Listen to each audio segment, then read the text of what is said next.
Well, America, today I am delivering a code red. You know me, and you know I am not one to yell fire in a crowded theater.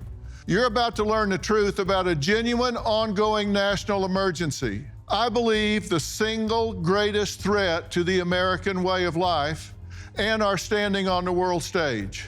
You will likely think, why is no one else shouting about this from the rooftops? In fact, why is anyone talking about anything else?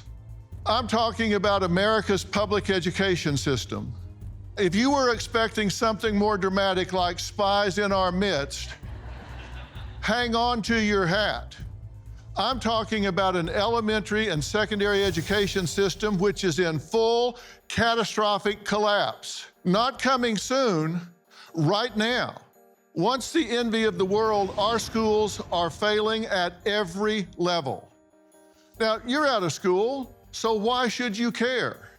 You should care because it's the root cause of homelessness, crime, incarceration, drug addiction, poverty, and family disintegration.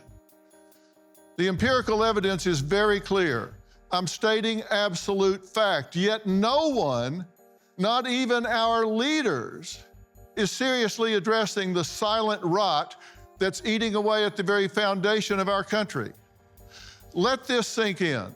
The United States, once the leader across the board, now ranks 36th in literacy globally.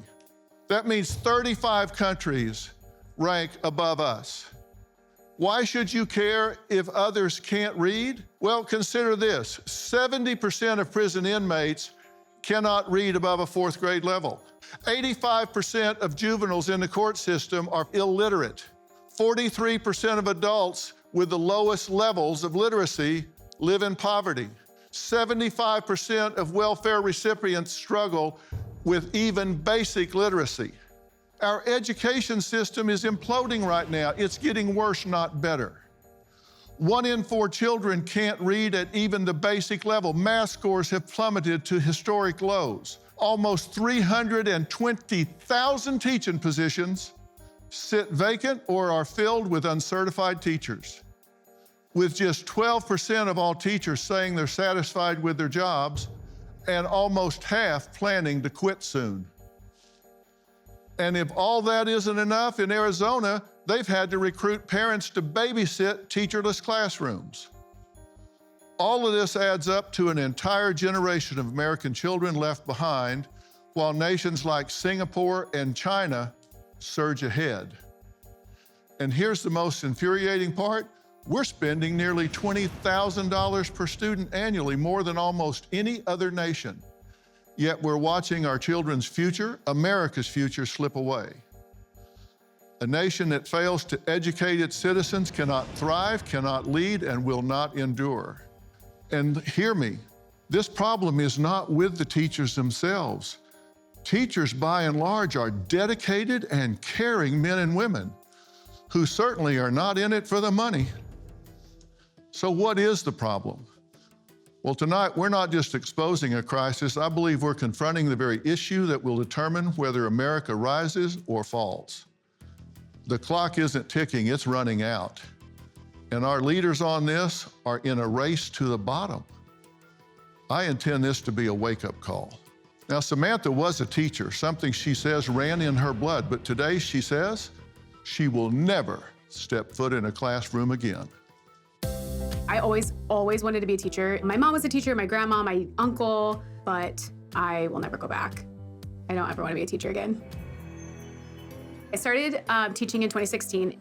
I was ecstatic to get my own classroom. The second year and third year, I felt like I wasn't able to support all of my students.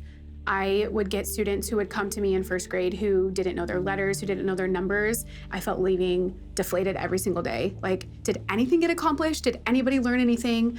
And I truly believe that there are very few people who are making decisions right now with the children first. So then fourth year was COVID, and that's when it all, I would say, just went so south. I was at my all-time low, physically, mentally, emotionally, spiritually. I needed anything to get me feeling good. So I started sharing my workouts online, And that was when my principal called me in and she was like, I just wanted you to see this. It was an email that a parent had sent that stated my social media was inappropriate. The principal told me that it was serious enough since it was put in writing. She had to go to HR. HR put a formal letter together, and then there was a letter in my file that said due to inappropriate activity. The thought of having something in your file that says due to inappropriate activity, I could barely get myself out of bed. So I quit teaching. I would get into my car every day and fight back tears.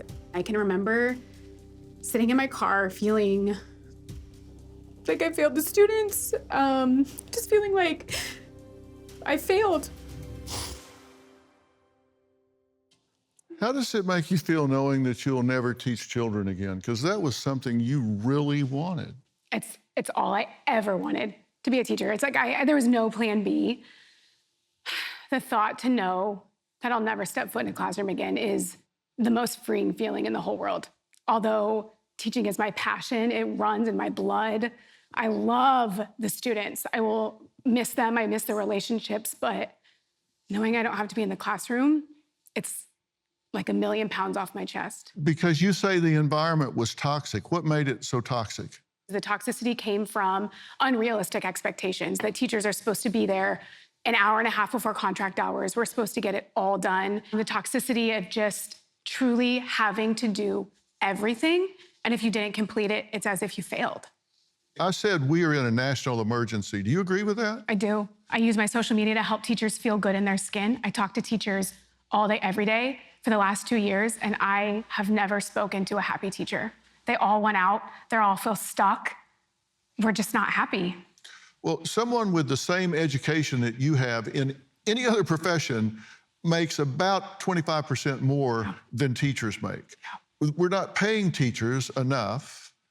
Teachers are now asked to do things that you shouldn't be asked to do. And it seems to me that what's happening across the board nationally is we're lowering standards to keep kids progressing to the next grade. So you're getting children into your grade that weren't prepared in the grade before for a myriad of reasons. How do you keep them up? I think this is the hardest part, right? As teachers, first of all, we don't go into education for the money. We all know teachers are underpaid, right? Like, I never went into teaching for the money. And quite honestly, I don't even feel like that's the issue. Yes, of course, it would be lovely to get paid more, and we need more respect for our teachers and more resources. But at the end of the day, it's the unrealistic expectations that we are doing more than just meeting students' academic needs. I was teaching first grade at the time, and I was being expected to teach these kids who had no letter recognition. They're supposed to be fluent readers by the end of first grade. I mean, there's just no time in the day, right? So you feel like if you give your attention to the certain students who are struggling, then maybe those kiddos who are on grade level or maybe a little above aren't getting what they need. So whether you're giving your attention to who you feel is best at that moment, you also in the back of your head know, I'm failing somebody else right now. Like, I just don't have enough time to meet everybody's needs.